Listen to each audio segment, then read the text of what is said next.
আসসালামু আলাইকুম। গ্যাপ অনুসরণ করে সবজি চাষ, আমাদের সবজি পটল, এই পটলে আমরা নিরাপদভাবে সবজি উৎপাদন করার জন্য আমরা আসলে কাজ করতেছি মোটিভেশনালভাবে।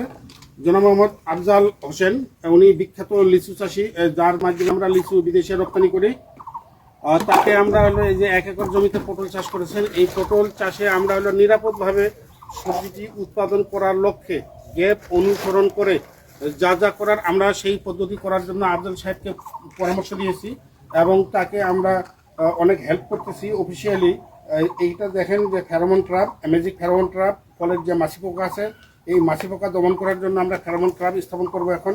তারপর এই যে হলো আমাদের ইয়েলো ট্র্যাপ, যেটা হলো ইয়েলো স্টিকি ট্র্যাপ। আপনারা জানেন যে যত শোষক পোকা আছে সাদামাছি সহ এই ট্র্যাপে তারা আকৃষ্ট হয়ে আটকে যায়, আমরা সেটিও স্থাপন করব। আমাদের বিভিন্ন ধরনের জৈব বালাইনাশক আমরা দিয়েছি, যেটা হলো কীটনাশক স্প্রে না করে এই জৈব বালাইনাশকটা আমরা স্প্রে করাবো যেন ফসলটি একবারে আমাদের 100% নিরাপদ থাকে। সেখানে আছে আমাদের হলো বায়োচমক, এই বায়োচমক আছে, কেমাইট, আমরা কেমাইট দিচ্ছি, কেমাইট স্প্রে করবেন। তারপর আছে আমাদের হলো এটাও কেমাইট সরাইলি, এই যে বায়োট্রিন, এই বায়োট্রিনও দিচ্ছে আমরা। আমাদের আছে বায়োক্লিনও আছে। এই বায়োচমকটা তো বললাম, এই জিনিসগুলি পর্যায়ক্রমে আমরা পুরো ফসল তোলার আগ পর্যন্ত জৈব বালাইনাশক স্প্রের মাধ্যমেই হলো এই ফসলটি আমরা উৎপাদন করব।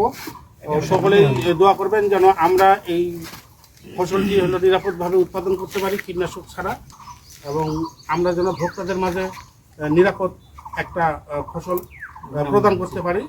আর আমাদের কিছু প্রকল্প আছে, এই প্রকল্পগুলির মাধ্যমে আমরা অনেক সহযোগিতা করতেছি নিরাপদ ফসল উৎপাদনের জন্য। যারা নিরাপদ সবজি আসলে খেতে চান তারা আফজাল হোসেনের সঙ্গে যোগাযোগ করবেন। উনি লিচু চাষি হিসেবে বিখ্যাত এবং দিনাজপুর জেলায় এক নামে পরিচিত। এই 1 একর জমিতে পটল আমরা ভালোভাবে চাষ করার লক্ষ্যেই এখানে কাজ শুরু করেছি। বাকি আল্লাহর ইচ্ছা, সকলে দোয়া করবেন।